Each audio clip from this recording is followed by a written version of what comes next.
Don't forget to like my video, comments and share your friend. I hope all are doing well and safe without wasting your time. Let's get started.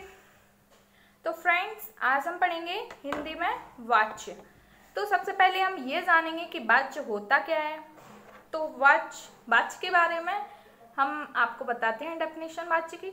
क्रिया के जिस रूप से पता चलता है, क्रिया के जिस रूप से पता चलता है कि वाक्य में क्रिया कर्ता कर्म या भाव के अनुसार प्रयुक्त हुई है, कि वाक्य में जो क्रिया है वो कर्ता के अनुसार, कर्म के अनुसार या भाव के अनुसार प्रयुक्त हुई है, उसे ही हम वाच्य कहते हैं।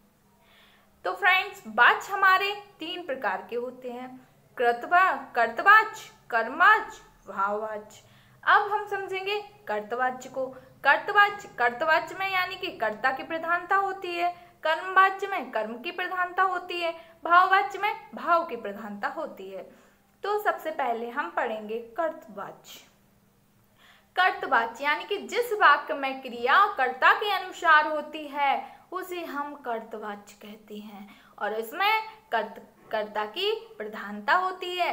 जैसे एग्जाम्पल, राम पुस्तक पढ़ता है, राम पुस्तक पढ़ता है, तो कर्ता की प्रधानता देखिए, राम पुस्तक पढ़ता है, पुस्तक कौन पढ़ता है?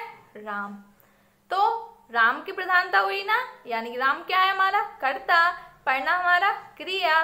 तो क्या है कि राम पुस्तक पढ़ता है, क्रिया कर्ता के अनुसार प्रयुक्त होती है, तो राम जो क्रिया है वो कर्ता के अनुसार हुई, राम हमारा कर्ता है, क्रिया हमारी पढ़ना है। अब नेक्स्ट हमारा सोनू समोसा खाता है। तो कौन खाता है समोसा? सोनू। तो क्या है? प्रभाव पड़ रहा है ना, प्रधानता। किसकी प्रधानता? कर्ता की प्रधानता।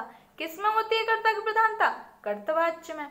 तो इसमें प्रधान कौन है, समोसा या सोनू? तो सोनू प्रधान है ना, क्योंकि सोनू समोसा खाता है। तो क्या है कि क्रिया कर्ता के अनुसार होती है और कर्ता की प्रधानता होती है, कृतवाच्य कहलाता है। एग्जाम्पल से आपको क्लियर हो गया होगा। दीपा परीक्षा की तैयारी कर रही है। दीपा परीक्षा की तैयारी कर रही है। अरे भाई, परीक्षा की तैयारी कौन कर रहा है? दीपा कर रही है ना। तो दीपा कर रही है, तो दीपा कौन है? कर्ता है ना, और तैयारी कर रही है, करना क्या है? क्रिया है ना। तो दीपा कर्ता की प्रधानता कृतवाच्य। हमें सिंपल सा वे में एक देख रहे हैं कि हमें कर्ता देखना है कि हमारे जिस वाक्य में हमारा कर्ता प्रधान है वहां हमारा कृतवाच्य होगा, जिस वाक्य में हमारा कर्म प्रधान होगा वहां हमारा कर्मवाच्य होगा, और जहां हमारा भाव प्रधान होगा वहां हमारा भाववाच्य होगा। तो सीता गीत गाती है, गीत कौन गाती है? सीता गाती है ना, सीता की प्रधानता है ना। तो बस आपको समझ आ गया होगा कर्तवाच्य। अब हम चलते हैं कर्मवाच्य की ओर। तो कर्मवाच्य में क्या होता है? जिस वाक्य में क्रिया उसके कर्म के अनुसार होती है, क्रिया उसके कर्म के अनुसार होती है और कर्म प्रधान होता है। जैसे फॉर एग्जाम्पल, राम द्वारा पुस्तक पढ़ी जाती है, राम द्वारा पुस्तक पढ़ी जाती है। तो क्या उस क्रिया कैसी होगी? उसके कर्म के अनुसार होगी। तो अब जैसे आप एक एग्जाम्पल और लिख दें, पत्र लिखा जाता है। तो भाई कौन लिख रहा है पत्र? किसके द्वारा लिखा जा रहा है पत्र? तो किसके द्वारा पत्र लिखा जाता है। इसमें क्या है? कर्म की प्रधानता होगी। तो क्या लिखा जा रहा है? पत्र लिखा जा रहा है ना। क्या लिखा जा रहा है? पत्र लिखा जा रहा है। पुस्तक पढ़ी जाती है, क्या पढ़ा जा रहा है? पुस्तक पढ़ी जा रही है। और तो आपको ये समझ आ गया होगा, राम द्वारा पुस्तक पढ़ी जाती है, किसके द्वारा पढ़ी जाती है और क्या पढ़ी जाती है? अच्छा, क्या पढ़ी जाती है? तो पुस्तक पढ़ी जाती है ना राम के द्वारा। तो इसमें मेन क्या है? कर्म प्रधान होगा। ठीक है। अब नेक्स्ट हमारा भाववाच्य है। भाववाच्य में क्या है? भाव प्रधान होता है इसमें, और इसमें क्या होता है? कर्ता या वाक्य में कर्ता या कर्म के अनुसार ना होकर क्रिया, वाक्य में क्रिया कर्ता या कर्म के अनुसार ना होकर भाव के अनुसार होती है।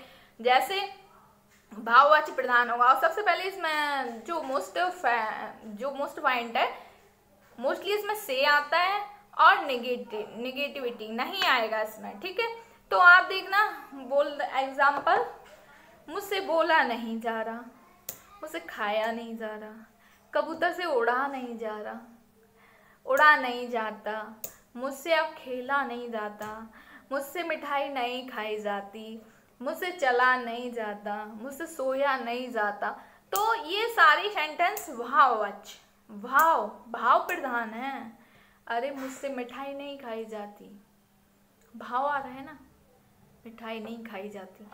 मुझसे बोला नहीं जा रहा, मुझसे बोला नहीं जा रहा, भाव आ रहा है ना, भाव प्रधान है ना। तो आई होप कि फ्रेंड्स आप समझ गए होंगे कर्तवाच्य, कर्मवाच्य, भाववाच्य। सबसे पहले अगर आपसे मतलब आपको ये जानना जरूरी है कि जो वाच्य है उसका शाब्दिक अर्थ क्या है। तो वाच्य का जो शाब्दिक अर्थ होता है वो होता है बोलने का विषय, ठीक है।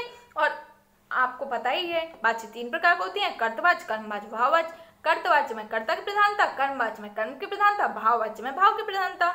दीपा और एग्जाम्पल मैंने अभी आपको बताई दिए, जैसे कर्तवाच्य का दीपा परीक्षा की तैयारी कर रही है, कर्मवाच्य पत्र लिखा जाता है, भाववाच्य मुझसे बोला नहीं जाता है या जा रहा है। तो मुझे लगता है फ्रेंड्स आपको मेरी ये वीडियो पसंद आई होगी। आई होप कि आपको ये समझ आ गया होगा। और मोस्ट इम्पोर्टेंट टॉपिक है, इससे क्वेश्चन बनता ही बनता है। आपसे ये पूछ लिया जाता है कि कर्तवाच्य से कर्मवाच्य बनाइए, कर्मवाच्य भाववाच्य बनाइए, भाववाच्य से कर्तवाच्य बनाइए। जैसे राम पुस्तक पढ़ता है, कर्तवाच्य है ना, राम पुस्तक पढ़ता है। अब भाई बोला गया मुझसे कि कर्मवाच्य बनाइए इसे, तो क्या बनाएंगे हम, राम के द्वारा पुस्तक पढ़ी जाती है, राम के द्वारा पुस्तक पढ़ी जाती है, ठीक है। अब उन्होंने कहा पुस्तक उन्होंने कहा पत्र नहीं लिखा जाता है, पत्र नहीं लिखा जाता है, इसे भाववाच्य बनाइए। तो भाववाच्य बनाया कि मुझसे पत्र नहीं लिखा जाता, ठीक है।